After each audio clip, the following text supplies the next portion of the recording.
Hi friends, welcome to Indu's kitchen. இன்றைக்கி நம்மளோட கிச்சனில் எல்லாருக்குமே ரொம்பவே பிடிச்சமான பாவ் பாஜி எப்படி வீட்டிலேயே சிம்பிளாக செய்கிறதுன்னு பார்க்கலாம். இந்த ரெசிபிக்கு நம்ம பாவ் பன்னுமே வீட்டிலே தான் ரெடி பண்ணியிருக்கோம். பாவ் பன் ரெசிபியோட லிங்க் வந்து டிஸ்கிரிப்ஷனில் கொடுக்குறேன். உங்களுக்கு விருப்பம் இருந்ததுன்னா நீங்கள் செக் பண்ணி பாருங்கள். இது சாப்பிட்றதுக்கு அவ்வளோ டேஸ்ட்டாக இருக்கும். இதை செய்கிறதுக்காக ஃபஸ்ட்டு காய் எல்லாமே கட் பண்ணி வச்சுக்கலாம். நான் இன்றைக்கி கேரட், பீன்ஸ், உருளைக்கிழங்கு, கேப்சிகம், காலிஃப்ளவர் கூடவே பீட்ரூட் இது எல்லாமே எடுத்திருக்கேன். இது கூடவே நீங்கள் பச்சை பட்டாணி கூட சேர்த்துக்கலாம். உங்களுக்கு பிடிச்சமான காய்கள் எல்லாமே நீங்கள் இதில் ஆட் பண்ணிக்கலாம்.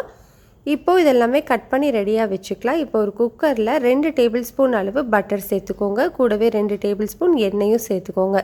இது ரெண்டுமே நல்லா சூடானதுக்கப்புறமா 1/4 இன்ச் அளவு இஞ்சி, 6 பல்லு பூண்டை நல்லா சின்னதாக கட் பண்ணி சேர்த்து நல்லா வதக்கிக்கோங்க.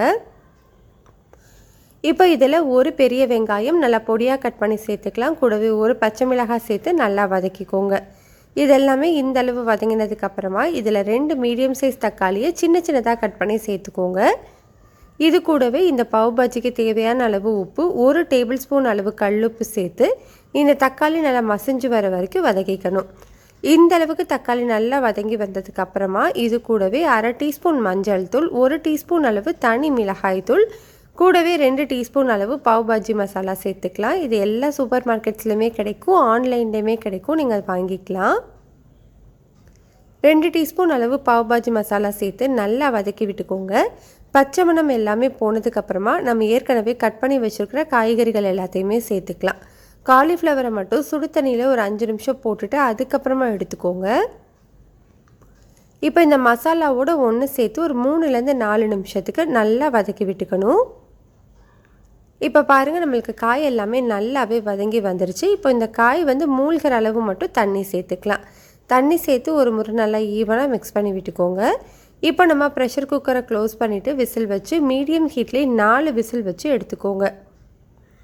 4 விசிலுக்கு அப்புறமா ப்ரெஷர் எல்லாமே ரிலீஸ் ஆனதுக்கப்புறம் நான் ஓப்பன் பண்ணி வச்சுருக்கேன். பாருங்கள், காய் எல்லாமே நல்லாவே வெந்து வந்துருச்சு. இந்த மாதிரி ஒரு மேஷரோ இல்லை ஒரு கரண்டியோ வச்சு நல்லா மசிச்சு விட்டுக்கோங்க. அந்த காய் எல்லாமே நல்லா மசிஞ்சு போயிடணும். பாருங்கள், இந்த அளவுக்கு நல்லா மசிச்சு எடுத்திங்கன்னா சரியாக இருக்கும். இப்போ இது தனியாக இருக்கட்டும். இப்போ ஒரு சின்ன பேனில் 1 டேபிள் ஸ்பூன் அளவு பட்டர் சூடு பண்ணிக்கலாம்.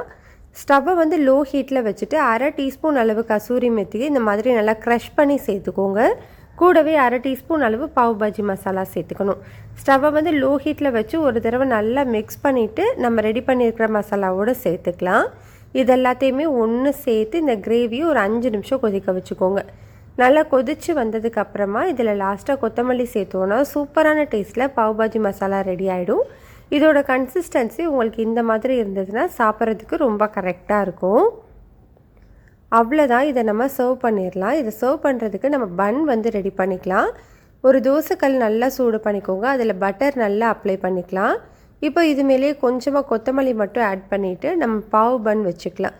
2 சைடுமே நல்லா அந்த பட்டரில் டோஸ்ட் பண்ணி எடுத்திங்கன்னா சூப்பரான பாவ் பன்னுமே ரெடி ஆகிடும். அவ்வளோதான், இந்த பாவ் பாஜி ரெசிபி ட்ரை பண்ணி பாருங்கள். டேஸ்ட் அவ்வளோ சூப்பராக இருக்கும். ரெசிபி பிடிச்சிருந்தால் லைக், ஷேர், சப்ஸ்கிரைப் பண்ணிக்கோங்க.